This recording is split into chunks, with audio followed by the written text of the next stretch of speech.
皆さんこんにちは、サマです。ちょっとお久しぶりです。私は先々週に上の歯の親知らずを抜きまして、で先週もう一つの親知らず、上の歯を抜いてきました。でそれでちょっと痛みがあってポッドキャストができなかったんですよね。でこういう時お久しぶりですって言ったりしますが、ご無沙汰してますとかご無沙汰しておりますって言うとちょっと丁寧に聞こえる表現だなと思います。はい、というわけで今日も日本語のポッドキャストをやっていきましょ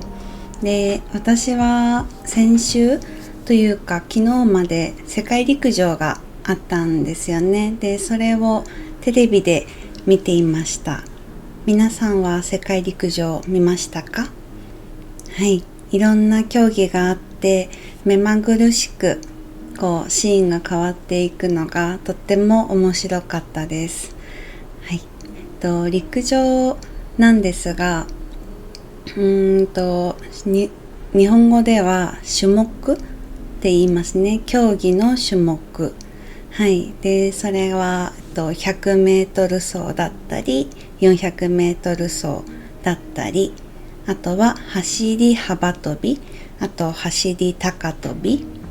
とか、はい、リレーとかもありますね。ちょっとここで全部の種目をお話しするということではないんですが、いろんな種目を見ていく中でスポーツマンシップというものを感じました。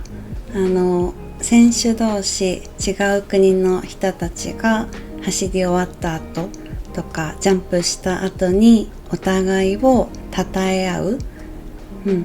褒め合うというか、頑張ったね、ナイスとか、そういうのを称え合う、お互いにっ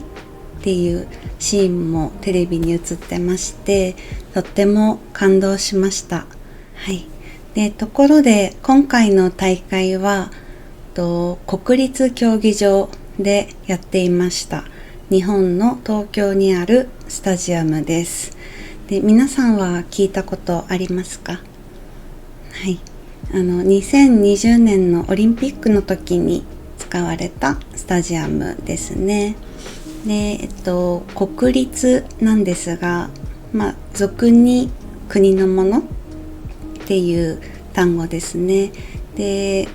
もしかしたら高校受験とか大学受験をしている方とか、そのお子さんを持っている人だったらちょっと聞いたことがあるかと思うんですけど、国立、県立、私立、あと私立っていうのがありますね。特にその英語にした時はナショナルスタジアムっていうだけで国立っていう単語の直訳ではないかなと思うんですけど、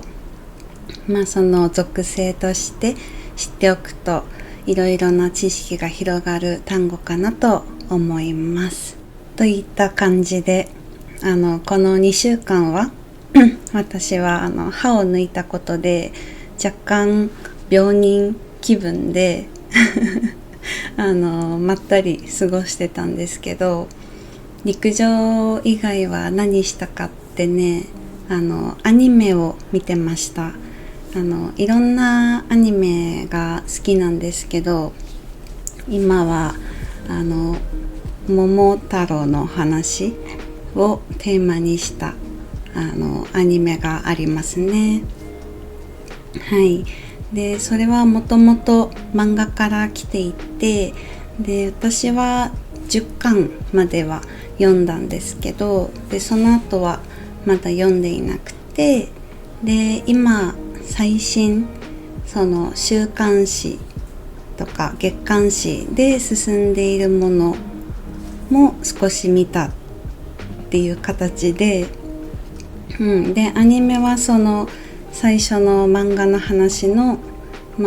1巻とか2巻ぐらいまでなのかな、ちょっと難しい言い方をしてしまったんですけど、初めアニメで見て、でその後ちょっと漫画で読み進めていて、で間が今まだ知らない状態でその最新の話を読んじゃってるっていう形ですね。なんかこう最新のアニメとかストーリーを読むときに先がね待ちきれないんですよね。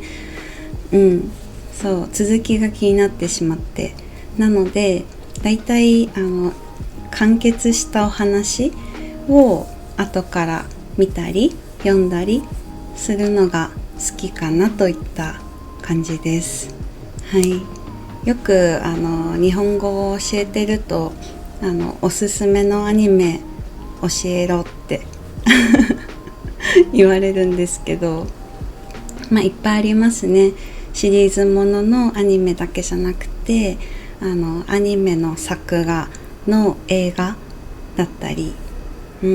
いろんな楽しみ方があるなと思っています。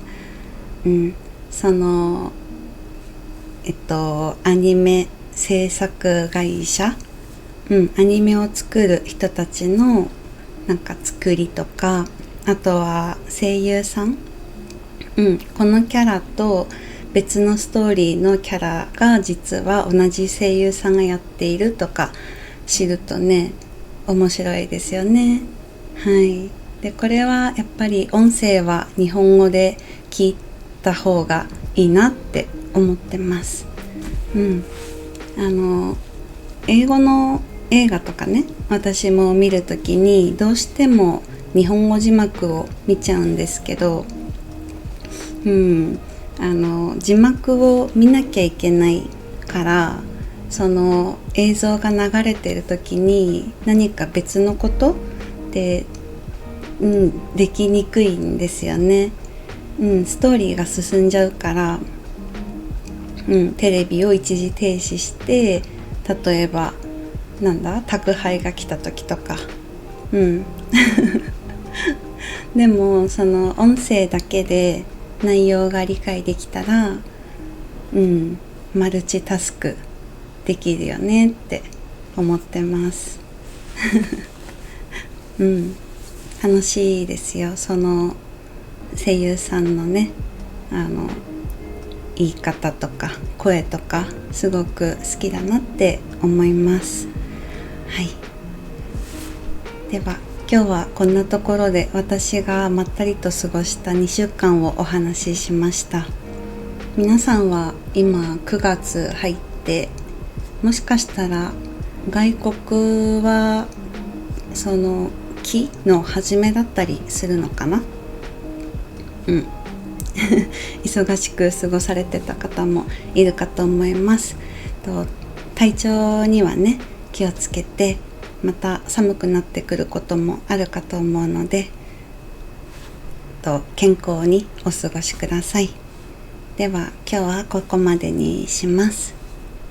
バイバイ。